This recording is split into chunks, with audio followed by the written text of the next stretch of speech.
Good evening, y'all. Good evening, everybody. Welcome to the Back Report. I'm Elder Armand, and this is Prophetess Lakeisha.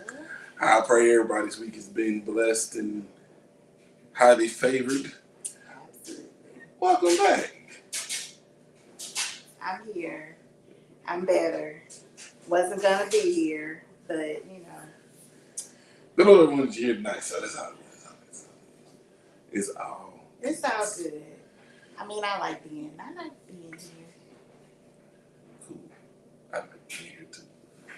So what's going on, y'all? We thank y'all for joining us, as we said before. We got a pretty good topic tonight. Don't be distracted. With the wrong things. Man, don't be distracted at all. You take your eyes off. I mean, okay, elaborate on that real quick, and then I'm going to go somewhere real quick.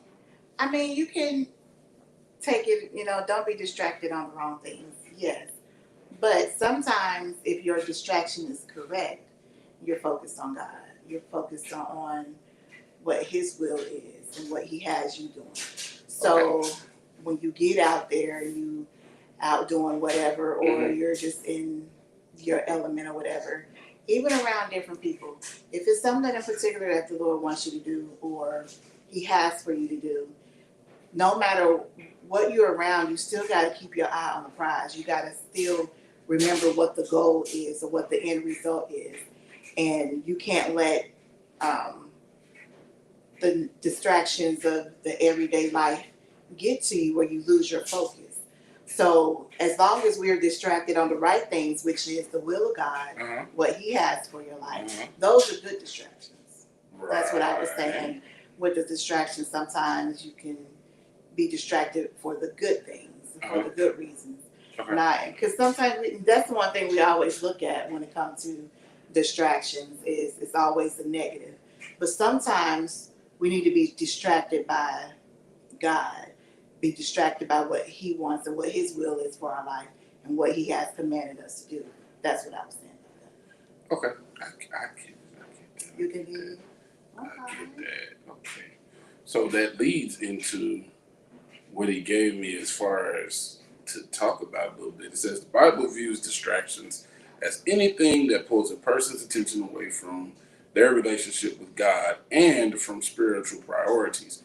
It warns that worldly concerns, anxieties, and even good pursuits can become distractions that lead to spiritual negligence and unfruitfulness. The Bible encourages believers to focus on God and to avoid being entangled by the cares of the world by cultivating devotion and diligence.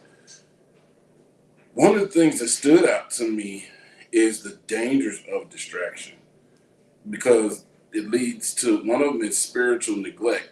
Distractions can lead to a divided heart and spiritual negligence, causing a person to become sidetracked from their devotion to God. And you know how Satan works? He uses the smallest little thing to distract you. Yeah. It could be an argument. It could be something that your spouse has said to you, and it throw your whole day off, and it's for no reason. Right. Because they said that at like 6 in the morning. And you mad at 6 at night. There's something wrong. Exactly. Like, wait, what? And I can speak to that because I've been there, and then I think about it. What was I mad for? Because that was a waste of time of being mad. I know, because I didn't make you mad. I don't make you mad. And sin. Yeah, because she was just acting. But yeah, y'all, the thing is that we just have to be mindful of the things that take our attention off God. It can be work. It could be trying to buy something that He's telling you to wait on because He has the blessing there. It could be anything. And it's literally minute things that get your attention, and Satan will magnify those things and make them seem like they are just so big. Can you reach up there and push the message thing real quick? It's too far away from me. It's to the right, the blue box up there. Oh, you said message. That says chat. Chat. Okay. Same thing. Thanks, because I was like, I'm looking for some just so we can see what's coming up. You talking about chat. You made me distracted. See how that works? She was looking like, what is it? I can see it, but she didn't know what I was talking about because I said the wrong thing. See how that works? I'm saying, like, I know I got these glasses on. I can see with my glasses. I take them off. That's different. And then the other thing that spiritual neglect leads you to is an unfruitful life. The worries of this life, the deceitfulness of wealth. I almost made up a word. Yeah. The deceitfulness of wealth and the desires for other things can choke the word and make it unfruitful, preventing spiritual growth. So he tells us not to care about what's in this world. And that is, I'm going to tell you in just a moment here.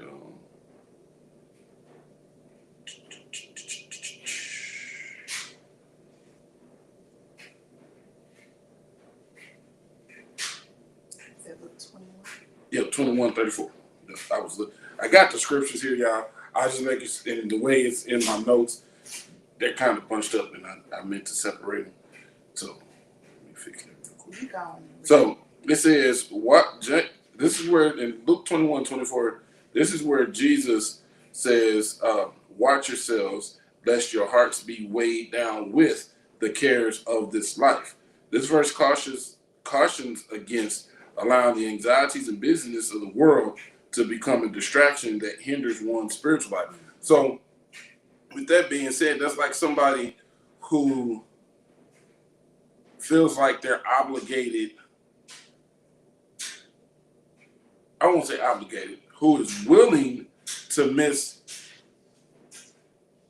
services to go make extra money.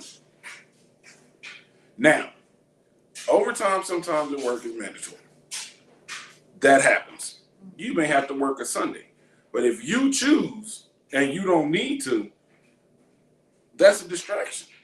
Because now you're missing what you need to get through the week or even get through midweek in order to go work. Now, if you need to work overtime because you got something coming up that you need to pay for, the Lord is not saying don't go make your money, because that might be the provision he has for you for the vision he's giving you.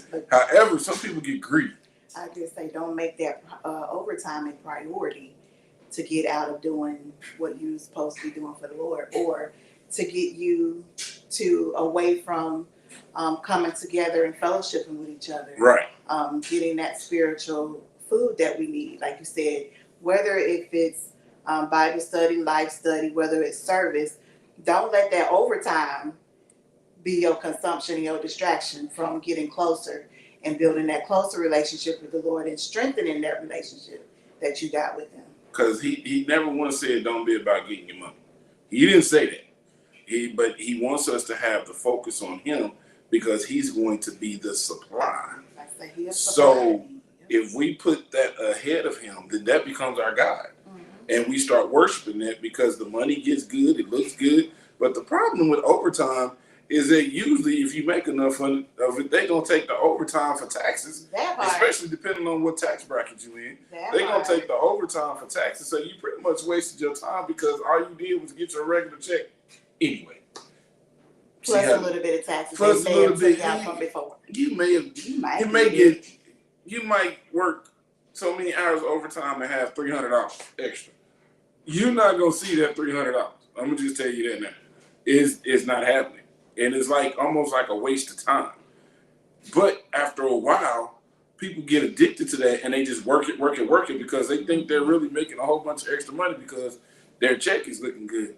Basically, all you're getting is that 80 hours that you work, or in our case, 77.70. It's 78 hours, my bad. In our case, it's 78 hours, and it's like, oh, okay. And it's not bad, don't get me wrong. I'm not shooting down what we make or anything like that. It's actually decent. And the Lord is providing, and he's taking care of us through our jobs. But what I'm saying is don't make that job your distraction. Don't make money your distraction. I can't even make her as my wife my distraction. versa. And I'm quite sure she's not going to do it for me, because then I might as well be worshiping her, because now I don't put God on the back burner because of her. Then that's not good. It'll mess you up. It'll get you messed up and moved out the way. And it's funny because a lot of people do it, and sometimes they don't realize they're doing it. Right, because but they don't see it that way. I think some people look at it like, when it comes to like the overtime and the money and things like that, oh, I got to do this because I got this to pay. I got to do this because this is coming due. This is coming due. But again, it goes back, and we remember, He'll supply all our needs. According to His riches and glory. He'll supply everything. He has everything, so how would He supply? But gotta remember, in those times where things may come up, something overtime, you may just have to work the overtime. But the way that He will do it, like He has done for us, when we had things that were coming up and we were looking like, okay, we may not have the full amount, but right when it's due, He's made a way where bonuses have came in. Man. Where it looked like it wasn't going to be enough. He was a supplier. He made it enough for us. And that's that's what He'll do for you. But we got to be focused on Him. No matter what's going on, focused on Him. Lord, I know You're going to work this out. Even if it is your prayer, Lord, I know You're going to work this out. I really don't want to work overtime. How can I do this? And I've done that when I had maybe missed a couple of days, maybe not have had enough time, where the only way they said the only way I could make it up was to do overtime, which was going to put me later and put me in a position where things that I had committed myself for the Lord to do, that it was going to take me away from. So the flip side of that, He touched my supervisor's heart. Well, you got to work the overtime. Well, just do this. Just work a little bit during your lunch. That way you don't have to work that overtime. That way you don't work it in the evenings afterwards. That way it doesn't run into anything else that you have to do. Mm-hmm. He'll set it up like that. But some people, we don't have that mindset. And then that's where we start to lose the focus. Yeah, and here's another thing. We just kind of touched on this a little bit. Misplaced focus. When a person is distracted, their focus shifts from spiritual priorities to the temporary things of the world. A concept illustrated in the story of Martha, who was distracted by serving while her sister Mary chose the good portion and sat at Jesus' feet. And if we look at that story, when Jesus showed up and Martha and Mary was in the house, the first thing Martha thought was, I have to serve Him. We got to get this right. I'm in here cooking and fixing Him this and taking care of this, and you sitting at His feet doing nothing. Was she really doing nothing, though? But she was. She was. She washed His feet. But she was also learning. She was being taught in the process. Yeah. Now, I don't know about you, but if it was that moment in that time, if I was in that time, just being me, and Jesus show up, I'm stopping everything.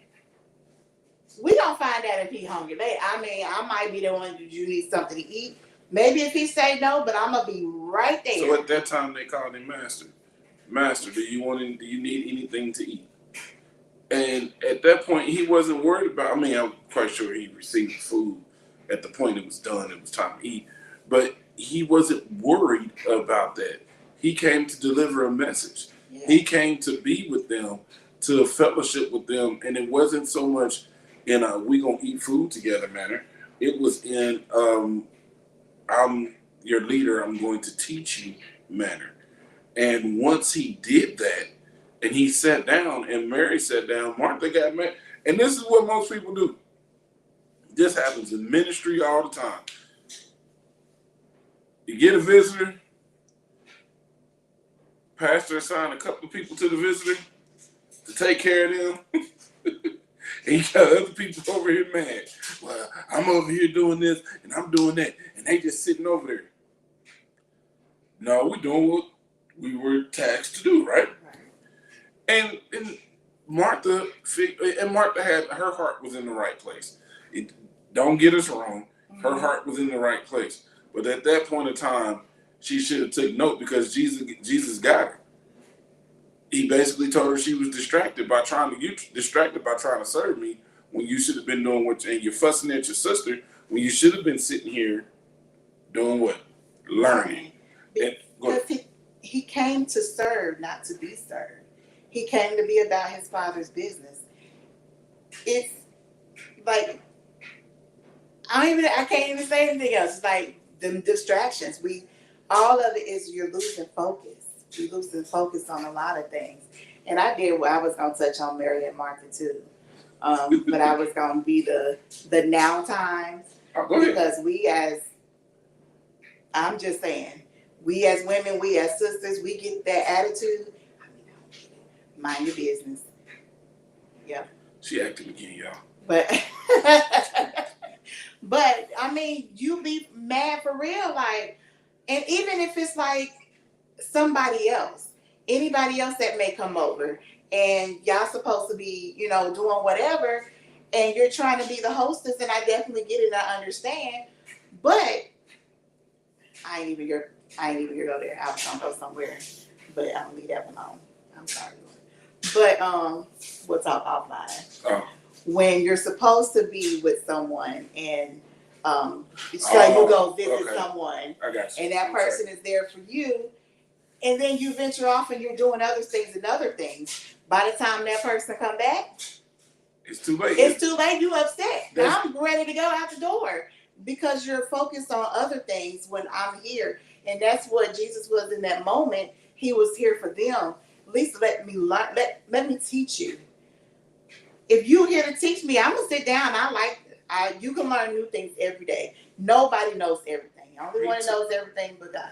And yeah, she was at that moment. She had to be close to him to take care of what he needed to take care of him. And Mary and Martha was like, okay, the house is cleaned up. I'm going here and clean. Mm-hmm. I'm going here and cook. I'm gonna go here and do this. And it became a distraction from what the purpose was. And we do that again. We do it quite often. We get distracted by little nuances in situations, and it causes an issue.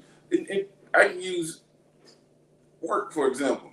Incident happened at work today where it could have become a big distraction from what was the information that was given to us because somebody felt like they were up here. They, I guess, got elevated and they didn't. And it causes issues when you allow little stuff to distract you. It could have been people that became customers today and got Geico'd out the door. And they, you know what I mean? So we have to be careful about little stuff that happens, especially when we're believers and we know God put us in a certain spot. Mm-hmm. Little small stuff can distract you. Because I'm not going to lie, like I said the week before last, when it came to going to church, at one point this year, I was like, I didn't want to go back. And it was because I felt a certain type of way because I felt, at one point, I really felt neglected. And I was like, they don't care, so why should I? But then the Lord woke me, opened me up. That's a distraction. That was the enemy trying to come in and infiltrate because the things that are starting to transpire. And it was like, what was you thinking, dude? But can you say, with that distraction, okay, so maybe like I was saying earlier, the distraction being distracted in a good way and to be focused on God and what he has for you, what the Lord has for you to do. But even though the distractions come, they don't always turn out negative. So in that case, you said you had that distraction that came, that you didn't want to do it anymore, and then you had that wake-up call. That distraction made you come back to your senses. Yeah. So because you can impact that in a good way. And like that. and I recognized where it came from, and it made me, okay, so now, because some things transpired after that, and conversations were had that made it like, okay, this is this, and it was some things that I committed to that that Satan really got busy in, but it also, I won't even say Satan got busy, and I believe the Lord used someone to push me in a different direction because I wasn't going to go to where I'm at now. And I was so focused on doing something else that he's like, no, you need to go do this now for your future so that this over here won't hinder you. And it wasn't a bad thing that was going to hinder me. It was just I needed to go and financially come up. So when it was all said and done, conversation was had, everything was good. Man, you did all you can. I understand what you got going on. You have to go do this, and this. So you're good. It's taken care of. Well, I'm gonna help. Whatever else you can help us with, we good with that. But you gotta start it. That's what we needed to get done. You gotta start it, and you did a lot of stuff on the background. We good. Simple conversation, and what the distraction was is, one, I was feeling bad because I didn't feel like I fulfilled what I committed to, and I felt like I was letting the Lord down. And the Lord showed me, you weren't letting me down. This is always in the plan. This was always the route I was going to take you. I just had to get, I said he got it set for us. Yeah, and he had to get certain things out of my system because of what I was doing was placed in my heart by Dad. Mm-hmm.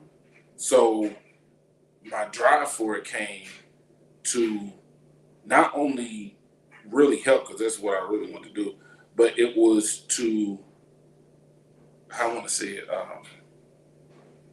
I didn't want him not be disgraced. What is it? I didn't want to let him down. Mm-hmm. So even after in his passing, it was like, okay, I still got to do this some way. I got to do this way. And I know the Lord placed it in my heart. And I know one day I'll open up my own.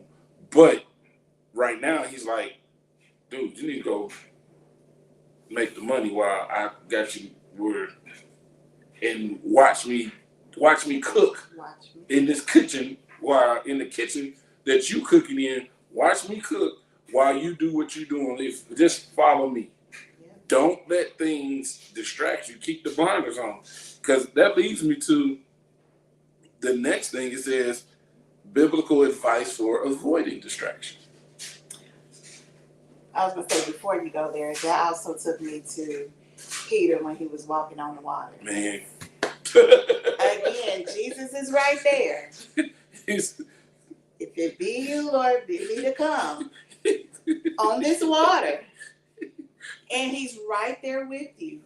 And you're going to him. You're walking on the water. Our chief apostle did bring a message called Water Walkers. Yep. Water walkers. We walk on the water. He's beckoning for us to come. We're looking and we're focused. But as soon as little waves start hitting our ankles, we think that the wave that came all over us, and it's just hitting the ankles. Then we start looking down, we're looking at this issue, this problem, this situation, this, and this. And then we're forgetting about he's there where we're going. We were already walking on the water with nothing, no problems. Mm-hmm. And the waves, I'm pretty sure, were still doing the same thing while we were walking originally. So we let those distractions get to us, and then the more we're focusing on the distractions, we start to sink. That part. And and I believe that's where I was, because I got angry in August, did all this stuff, all this work, passed this class, top of the class, to renew something, renew my CDA, only to be told no. And I was big mad. I I was big mad. And the Lord said, chill. It's like, dude, you've been off all year. What are you talking about? Just chill. I got you. And Right. and things just opened up. More opportunities have opened up. It within the last, oh, it's been 2 months. About to be 2 months. The last 2 months, things have opened up, and it's like, oh, I see. I see what you're doing now, and I get it.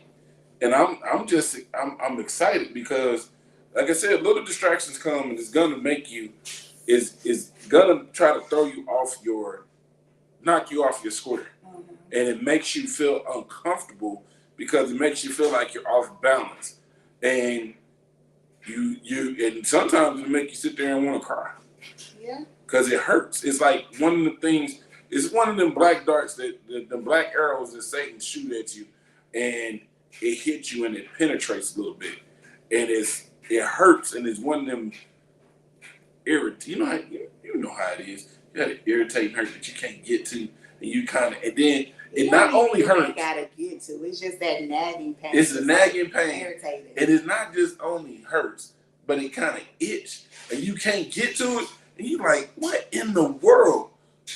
That's how a distraction is, especially when you focus. So one of the things here, as I said, biblical advice for avoiding distraction is prioritize God.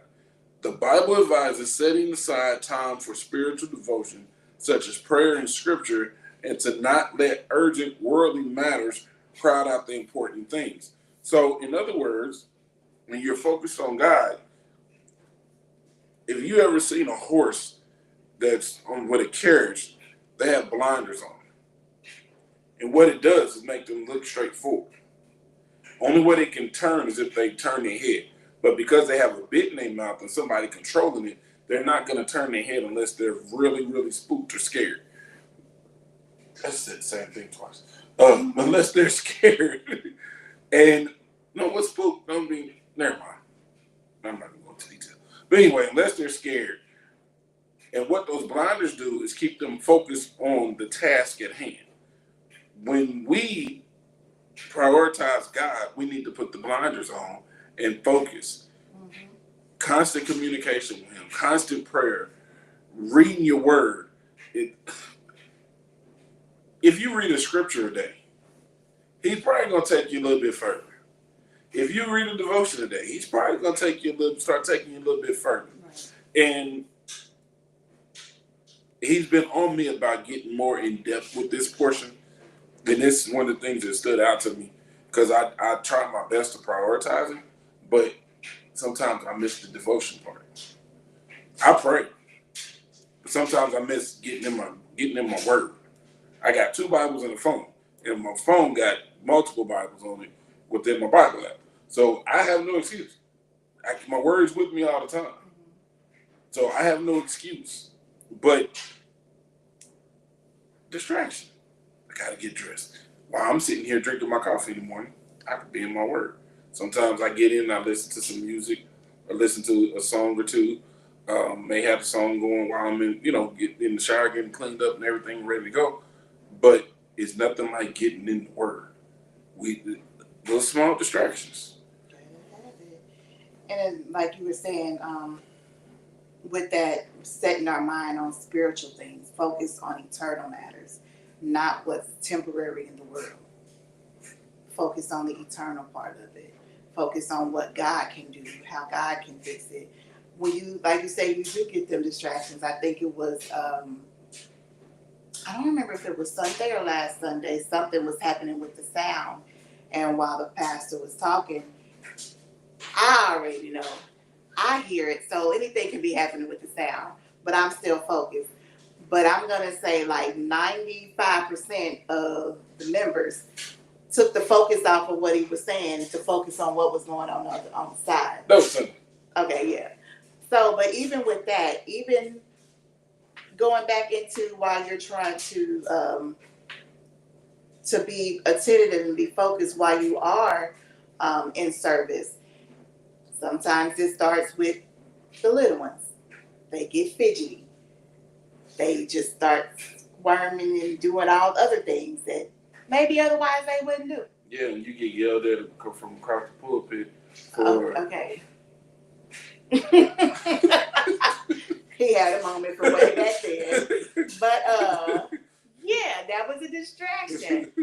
But like you said, it just focusing on spiritual things.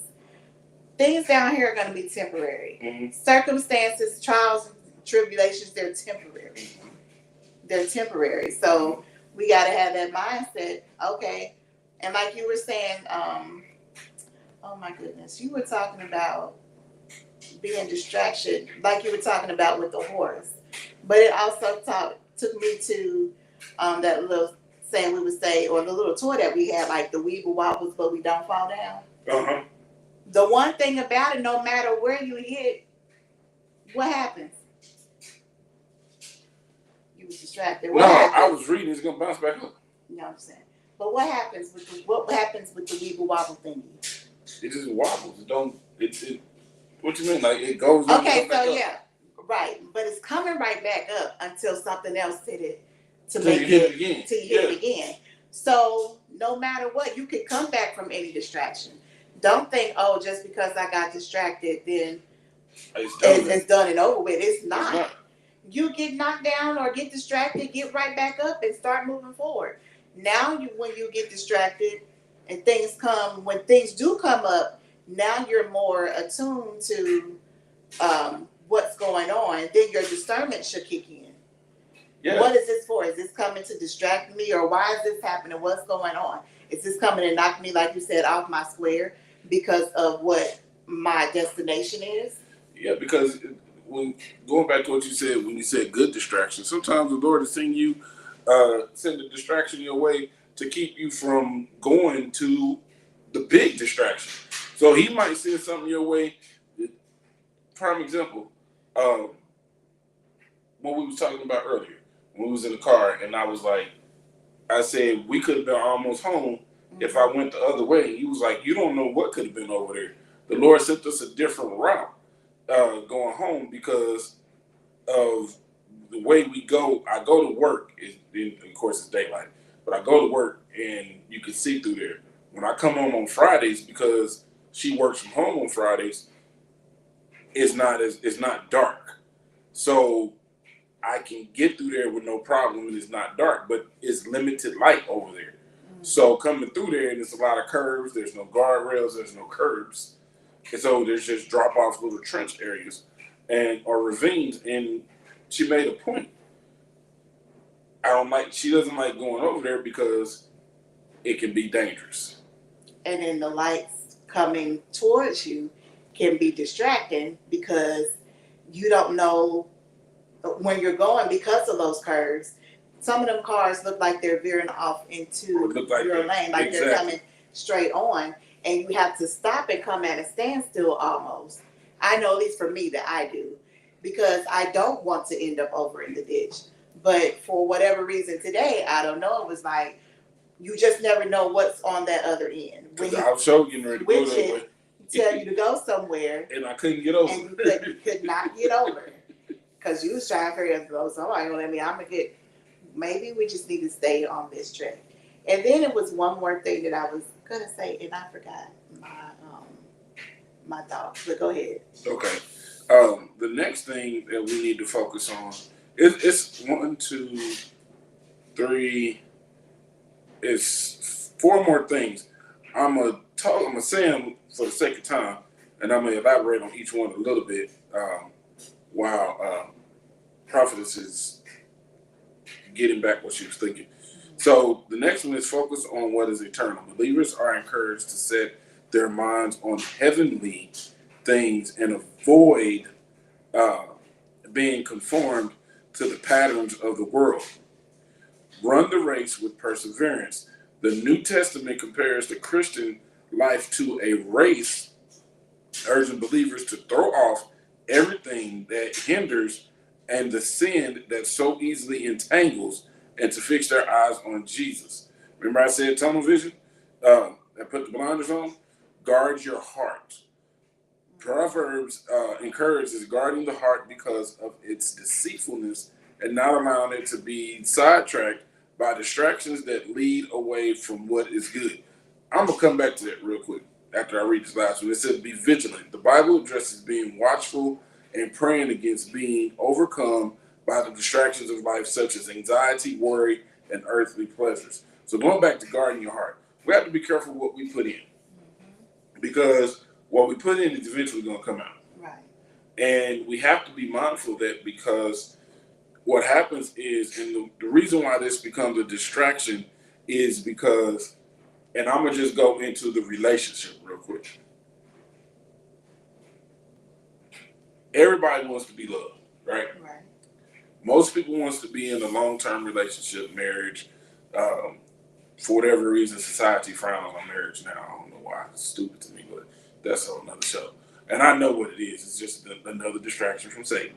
But they've frowned on the biblical marriage. And what happens is they allow, the world has changed that concept, right? So when people get in a relationship, they're deceived by their heart.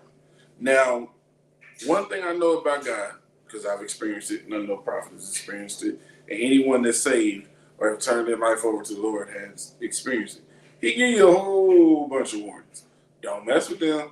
Don't go near them. Don't talk to them. Hey, you can say hi and bye, but don't fraternize with them. Don't get into that conversation with them. You know you ain't supposed to be talking to them about that.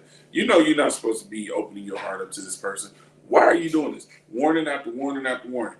You done seen how they treat people, and you still go after them. And you still get distracted by the looks, by the talk.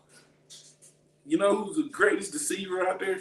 Satan. Because he know how to sing, he know how to talk, he know how to be subliminal. He knows that. Okay, I'll put it like this. Thank you, Holy Spirit. The Holy Spirit just gave me this. He knows how to finesse the system. And I was going to say, I've seen this on looking at something before. You know, we always say, like you were saying, you know, he gives us those warnings, like, Lord, give me a sign or whatever. Show me a sign. But this person said, okay, but the devil know how to throw up billboards too. He does. And that's how he distracts you, because the Lord got the billboard over here with the amazing lights, the neon lights, the words that's there. It's actually talking to you. It's telling you stop and don't go. The road ends here. Don't go past this sign. And here comes Satan with a colorful sign. And you mesmerized by the colors. Yeah, come on. And you go past the sign that the stop sign that the Lord put right there. Big bright red stop sign that says stop. And you go right through it and have an accident because you were distracted. It's just like what we call I can say this now. Just like what we call in the insurance world, auto insurance world, distracted driving. Maybe that's what I should have titled this. Distracted driving. People will be in their car on their phones, texting, watching videos, looking for stuff, doing all kinds of stuff. Since I've been in this field, I have changed my driving up so much. Because I'm like, one, I don't want to have an accident. Two, I don't want to pay the deductible. That part. Three, I don't want to lose my car. And four, I don't want to damage nobody else's car, because then I got to pay for it. You may not pay for it now, but you're going to pay for it later. Because just because your insurance covered don't mean you ain't paying for it. It's going to catch up with you. Trust me. Just like being distracted eventually catches up with you. That's why we have to guard our hearts and understand that when he says guard your hearts, meaning that you can't allow the little stuff, which goes to being vigilant. You can't sweat the small stuff. Now, the other part to what I was saying about them good distractions, or what the distractions are not always evil. When he put that thorn in your side, and that's to keep you focused on. No, that's what I'm saying. So even though we may see that as a distraction, but it makes us, like you said, keep us focused and keep us calling and leaning and depending on the Lord. That one is like, why don't you just take this from me? Why do I gotta go through this? But it's keeping you connected. We thinking it's a distraction, but no, it's keeping you connected so you don't go the wrong way and change your mindset where you are distracted from other things. And then one more thing with the distractions, it also took me to the seed, and the sower, the parable of the sower. It's distractions are a source of spiritual unfruitfulness. You can't bear fruit when you distracted. Right. So in that one, the seed that falls among the thorns represents those that hear the word, but are choked by the cares of the world and the deceitfulness of the riches, making the word unfruitful. Right, because in their mind, they feel like that they're doing the right thing. And what it does is lead them down a different path, and they get choked out because thank you, Holy Spirit, they overstep their boundaries. Yeah. And we got to be mindful of that. We when He put us on the path, we can't step out them bounds. It's like football. If I'm the running back, and they don't care, it could be the tip of your shoe. The microscopic tip of your shoe can step out of bounds and you can lose points. You can lose so much in going because they can prove it. Just like God can prove it, they can prove that you stepped out of bounds. He can prove that you stepped out of bounds. And we have to guard ourselves and be careful. Absolutely. And allow the angels that He's dispatched for us to go out ahead of us and do what they do their job. We can't take things in our own hands and then try to handle them. And then when it's all messed up, we call on God to fix it. That is not how this works. At all. Because He's going to let you sit there for a minute. I promise He will. He'll let you sit there for a minute. You'll be thinking about it. So, Colossians 3:2 says, this passage advises, this is notes that I have, y'all. This passage advises, set your minds on things above, not on earthly things. It encourages a mindset that prioritizes spiritual, eternal things over temporary worldly distractions. Stop worrying about getting a house. Stop worrying about getting a new car. Stop worrying about getting that new job if He ain't told you to do it. If He ain't told you to jump out and do it, that's a distraction. Because now you're trying to go do it on your own, and the outcome is not going to be good. Again, like I said a couple of weeks ago, permissive will versus perfect will. I want His perfect will every time because it's going to work out. Permissive will typically has a lesson learned behind it. And a lot of people don't believe He has both. But I believe He has both because He said if we ask, He's going to give it to us because we're His children. So, and He's not going to go against His word. But He always gives us warning to tell us to stop before we go do something that we shouldn't be doing. And it'll become a distraction because now all our focus is on getting the material stuff versus taking in the spiritual.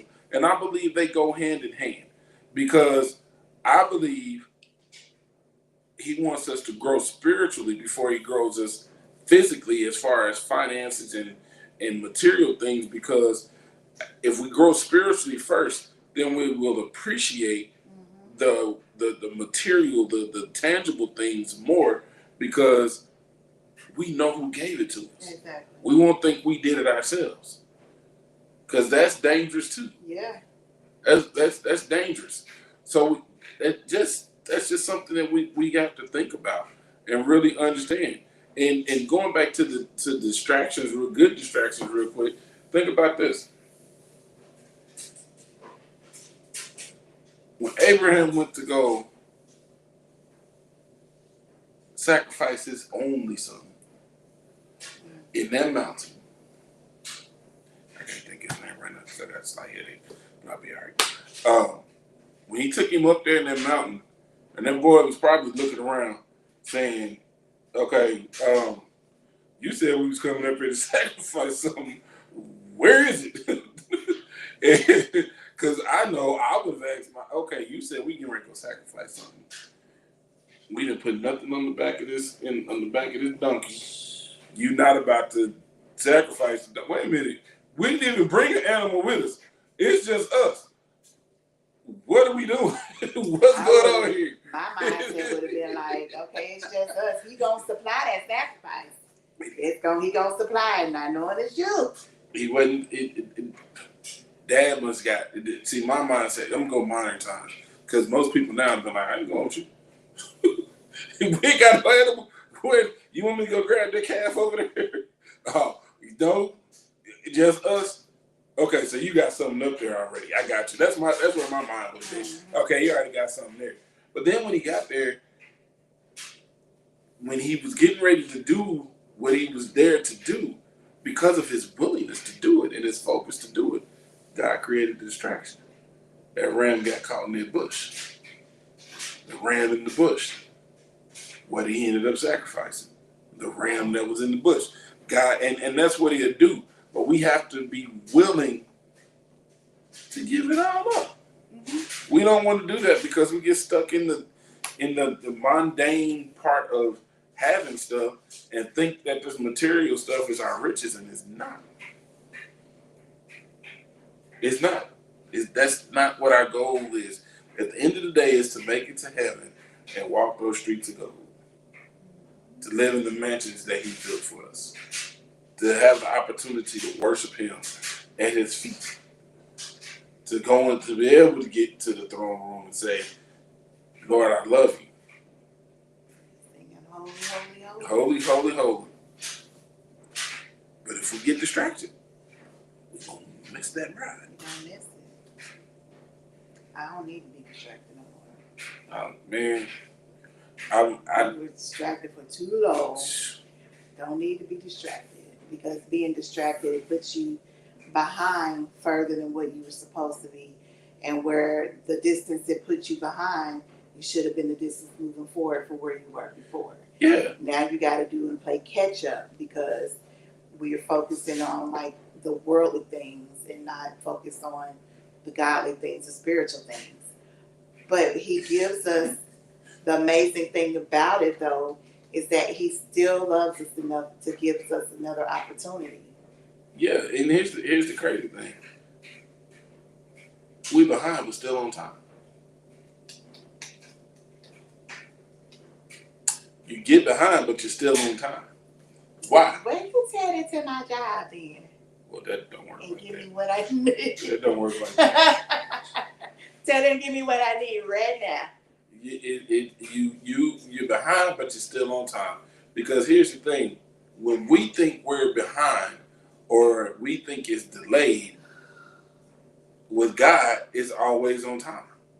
It's a reason why He delayed it. It ain't nothing that you might have did wrong or been distracted on. It's a reason why He delayed it. It wasn't time for it yet. All right, let's change the subject. So. Why are we changing the subject? Because you're telling my business. it's sometimes he delays stuff because it's not time for it yet. And when it's time, it's perfect timing. Again, he told us we can ask for what we want. He's going to provide and give us what we need, but we have to be willing to be patient and allow our faith to be built up. And then he has to make room for us to receive it. I got room. I mean, it's like anytime we bring something and the Lord wants us to speak on something, we actually go through it. Yeah. Because I've been distracted for the last month. I've been distracted by numbers, trying to get to my promotion, distracted by numbers. And when you get distracted by numbers, like I said, you set yourself back because you're focused on the wrong thing. But while you're just focused on one thing, something else is going to kind of fall back just a little bit. Mm-hmm. But in my case, and it's not all the time, but for this case, nothing else went lacking in it. But the distraction, I was focused on a certain thing. That certain thing was almost to where I needed to be. But because I was so focused on this, I was so focused on it, I realized that I was also missing what could have increased those numbers. And it wasn't, it was, and I'm going to say it was a distraction because I always try to, for this particular thing, if it comes up when I pull up someone's information, I always make a note. I always make a note.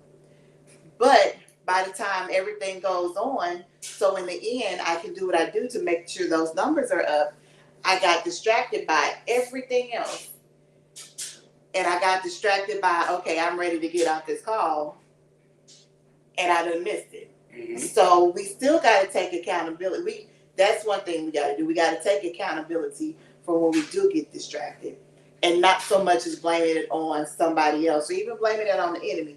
Sometimes we distract ourselves. It's us doing it. Mm-hmm. And it's not the enemy doing it. Sometimes we give him a lot of credit for doing stuff. And then sometimes he be sitting back there like, I ain't do that. That was straight to, I ain't did nothing. But we put ourselves in certain positions where we end up getting in trouble or we get our own self distracted because, again, we're not focused on the spiritual. We're focused on everything about us, what we want, what our will is, and what we're striving to do worldly, and not thinking about what's the broader picture of what the spiritual part of it is. So even in all of that, they thought I was going to be, kind of down. I'm not going to be down because, again, I take accountability for my actions of me getting distracted from me not getting to where I needed to be. However, on the flip side of that, if I don't even have to get to the full number that I need to be. Because you show. That's the thing. Because here's the thing. When you, and this works with God too, when you show yourself approved, He's going to bless you. The little things come along to distract you, to try to keep you, to like you said, to try to make you feel down, to try to make you feel like you're in a slump. Dog, I ain't gonna get it. You take the focus, and what it does is shifts your focus off the right thing onto the wrong thing, which makes you look like, I'm just saying, it make you look stupid. Because now you done put yourself further behind because you're focused on the wrong thing. And you was right there. That's why he tells us your blessing be right there. And it's like the dog and the squirrel. Right then. The dog and chase the squirrel around the yard. And he know he ain't going to catch the squirrel. But every time he see that squirrel, he going after the wrong thing. See? This is like they tell you, if you rabbit hunting, you go out and hunt rabbit. Dad taught me this. That rabbit going, and I've seen rabbits do this while cutting grass. They'll run around in a circle and they come back to the same spot every time. If you wait it out and be patient, you can get it. But we want to go on and move. We don't want to wait. Like you said, that blessing is right there. All we got to do is reach out and grab it, and in our reach, we get distracted, and then we miss it. We missed it. I'm saying like this, that is like some videos that go around. It was a guy, he had some keys. He was going around, and he's like, hey, you can catch this key, you can have whatever go to. And people, he was just throwing it up, and people were trying to catch it. Even though almost, but they were distracted by something, and they couldn't catch it. So that's just how it is. He's wanting to pour out his blessings on us. And it's right there, like I said, we either got to reach up and grab it or he just bring it down on us. But we get so distracted, we lose focus and turn our head and where did it go? It's gone. We miss that opportunity. And that's why he tells us that the race is not given to the swift, but to the one that endures. And we hurry up, and he really wants us to hurry up and wait, because it builds faith, like we've been talking about for a while. It builds patience, like we've been talking about for a while. And if we hurry up and wait, we will achieve our goal. It's not a sprint; it's a marathon. What are you in a rush for? What are you gonna miss if you wait a little bit longer? Well, I ain't sprinting nowhere, so there's that part. I'm just speaking in general I know, because you got people that's trying to keep up with the Joneses that are run out here ahead of God because they homeboy or homegirl done bought a new car and a new house, and now they got to get a new car and a new house. It ain't your time yet, baby. Mm-mm. You got to be patient. He got to trust you with the small. Absolutely. And who's to say what the heck they went through to get that house and that car? You don't know. I know people that have worked and worked And work. and worked And work some. and worked some more just to keep what they got because they had to have the latest and the greatest. And you're working too much, so you can't enjoy You can't what even you got. enjoy it. You ain't never home. You got this 5-bedroom mansion, 3-car garage, ultimate everything in the house. He done blessed you with, or he done allowed you. I'm gonna say he allowed you to get it, and you can't enjoy it because you got to work to maintain it.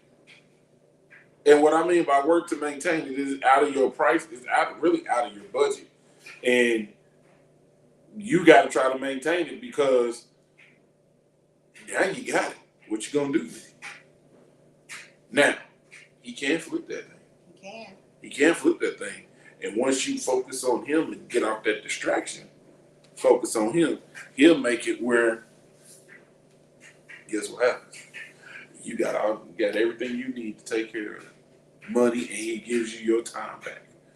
But we have to stay focused, put the blinders on, and stop being distracted.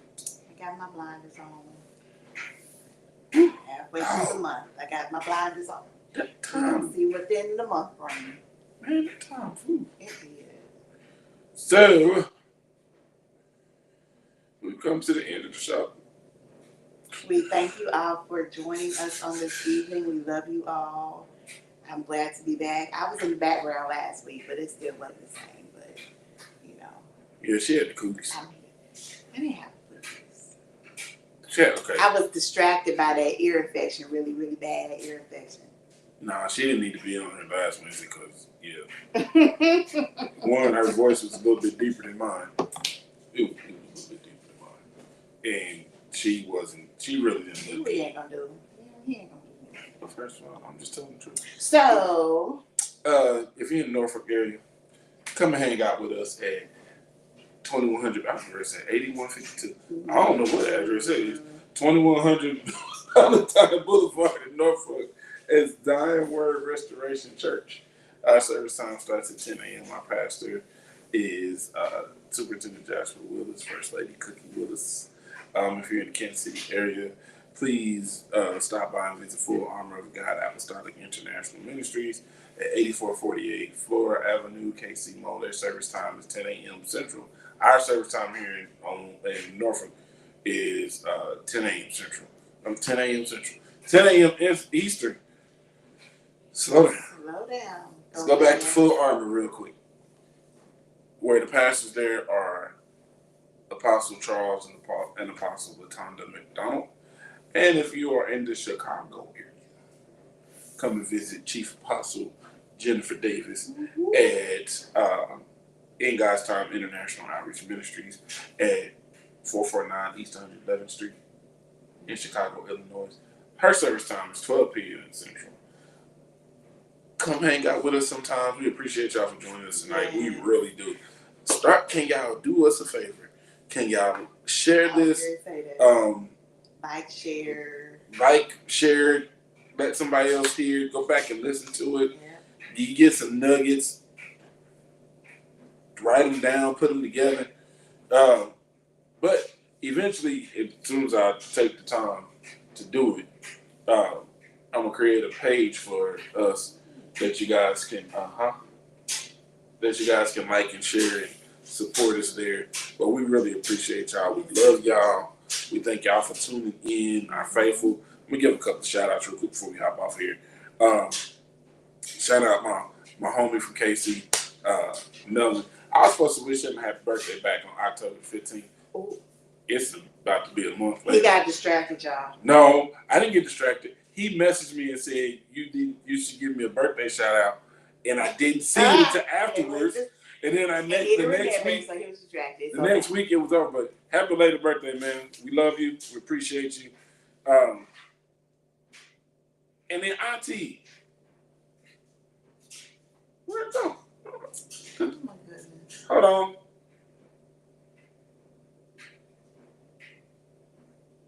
Wait a minute, that's not Auntie. I know, never mind. I know who that is. Dr. Lisa. I looked at the name wrong. My bad. That's who helped us get the 501c3 going for the child care. Well, thank you. In KC. So I appreciate you guys joining us. Y'all name, she's a doctor. To Ronetta Ford Jr., thank you. To Sharifa, thank you for coming on and joining us this evening. And then to Mary, who is, she's been a constant supporter since we was doing the prayer line. We appreciate you coming on and joining in with us. But we thank everyone. But like we said, like this, share it. Like I said, we'll have a page coming soon where you'll be able to come and support there too. But thank you. We love y'all. Love you Y'all guys. be blessed. Have a blessed rest of your week. And remember, don't be distracted. Don't be distracted. Have a good week, everybody. Love you guys. Peace.